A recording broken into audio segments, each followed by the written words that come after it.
The Stanley Cup begins on Saturday. We've waited a long time. They give this guy they give the guys in the hockey as much a break between series as they do between years. I mean, this has been remarkable. And there's a lot to like about Connor McDavid. But what is your concern about backing Edmonton? Yeah, I've made it clear already. I like the Florida Panthers in this series. And I think a lot of casual bettors are going to look and say, oh, what? I can get the Edmonton Oilers and the best player in the world at a plus money price. Lock it in. Let's go. And fair, valid point. If that is your perspective, then you should be betting Connor McDavid to win Conn Smythe because it's a better price and effectively the same bet. But when I look at this series, I think about it more from the goaltending perspective than I do the high-end talent.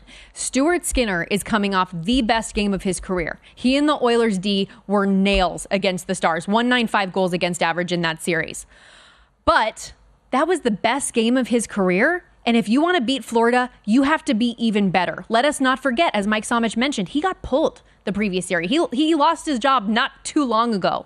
And I feel bad saying this, but for Florida and the road that they have gone to get here, Stuart Skinner's probably goalie number 4 of 4 in terms of toughness that they have faced along the way. They opened up with Andrei Vasilevsky. They have Jeremy Swayman in the Boston Bruins. They have the Door himself in Igor Shesterkin in the New York Rangers. I think this series will likely be good evidence for people that just because you have the best player doesn't mean you have the best team. And like I said in the last segment, I give the Florida Panthers the edge in net, the edge in depth, the edge in health, the edge in balance, the edge in just about everything except special teams. So give me Florida, baby. That's all I'm saying. Beware of the Connor McDavid effect in this set. I love it, but what I love most is those Russian names that just roll off your tongue in hockey so well. Like I would have been stumbled on the Ranger goalie for like about an hour. Sergei Bobrovsky, really baby. Let's go. There you go. I mean, Bill Berman would have given me a look like you can't even say that name. You and I were in the building last year, a few miles down the road from us right here, downtown Las Vegas, when the Florida Panthers succumbed to our Las Vegas Golden Knights in the Stanley Cup Final. I think that revenge narrative just, to me, I know you're not getting revenge on Edmonton in that situation, but just battling back and getting back to the Stanley Cup Final, to me, is so difficult to make it through this postseason. I think they are going to finish things off. The odds think that as well. Where does Stormy think the Panthers and Oilers are going to end up? I'm right there with you. And I got to say, was that Game 5 last year not one of the coolest experiences ever? The best. I wouldn't trade that for anything, watching the Cup being delivered. It was so cool. That was my first time ever seeing a live Stanley Cup post game on the ice, and it was unbelievable, and it was so fun. And with that in mind, I am so on board with everything that you're saying about Florida here. I think they're going to be back with a vengeance, and they're not the Cinderella lucky to be here 8 seed anymore either. They won the Atlantic. They were the 2 seed in the Eastern Conference. They have a lot of that experience that's coming back with them on this roster. And you think about what they had to go through from a health standpoint last year in that series with Vegas, where like Ekblad had a broken foot. Montour's beat up. Tkachuk could hardly function in the finals and was unavailable that closeout game with the sternum injury. This year, they are healthy. They have great depth. They have far better balance, in my opinion, than the Oilers. Yes, Edmonton has the best player on the ice and probably more high-end skill at the top of that lineup, but top to bottom, Florida's got the better roster, and it's not all Matthew Tkachuk. It's not all Alexander Barkov and Sam Reinhart carrying the load. They can roll lines. I love their defense. They have the edge in net to me as well. And I'm curious your thoughts on this one, because a lot of people have kind of combated that with me of look what Stuart Skinner did last round against Dallas. 195 goals against average. He had the series of his career, probably best player on the ice, best game of his career in that closeout game against Dallas. And I say, okay, yeah, he just played the best of his career. And now you need him to play better than that against Florida? Like, that's where I'm coming from with this one. Yeah, I think you let teams show them who they are. And Edmonton is who they are. Like, I think those last 3 games against Dallas is not a good representation of who the Oilers are as a team. And I'll be honest, that series against the Rangers had every magic potion going in their direction going into that series, and Florida just said, screw it, we don't care, we're the better team, and we're going to kind of put you to bed. I would be shocked. So I bet Florida for the series. I bet Florida laying 1.5 games. I wanted some plus money on there as well.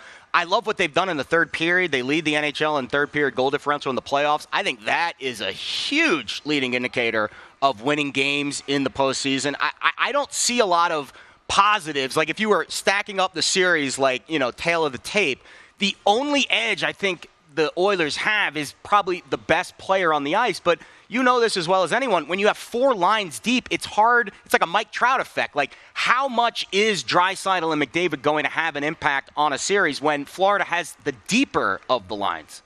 Yeah, and I think it'll be great evidence as this series goes on that just because you have the best player doesn't mean you have the best team. Yep. And like that's how I feel about this series. And I love what you said about the third period scoring differential. I was also looking into a couple other numbers that kind of go with that thought process.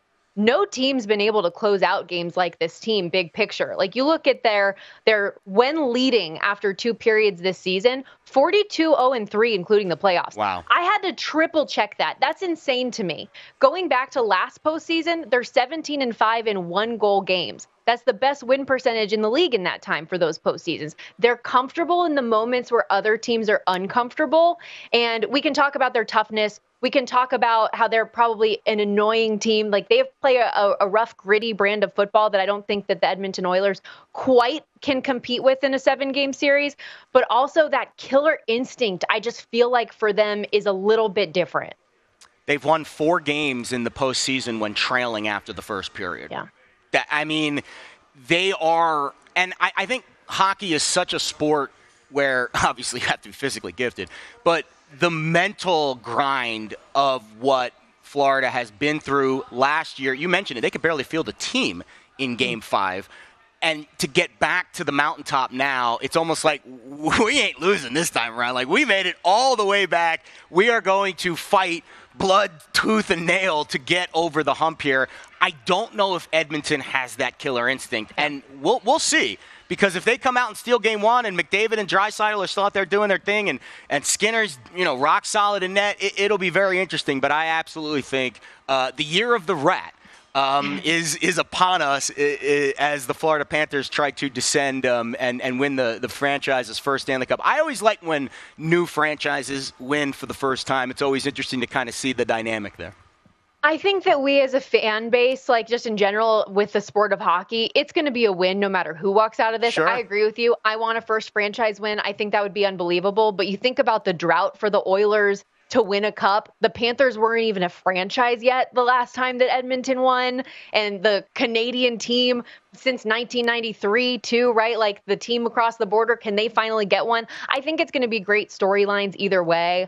I just feel like everything keeps on showing up to me, slight edge Florida, that you're getting quote unquote value, as we like to say, on the short favorite line for them in the series. Anything in Game 1? We still have another 2 days until Game 1. I mean, it's crazy. The NBA had a long break. We have an even longer break in the NHL. Yeah, stop bashing just the NBA. Come on. I know. The NHL has some scheduling issues, too. Anything intriguing in Game 1?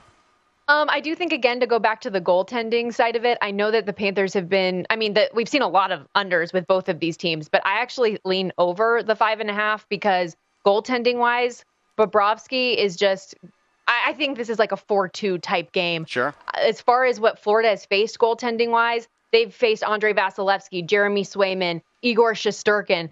Stuart Sinner's probably going to be the easiest goaltender they've faced so far 100%. in the postseason. I think they're going to get to him, and I think Bob stands up largely. So I see this as like a 4-2 type game with the Panthers winning and that total going over 5.5.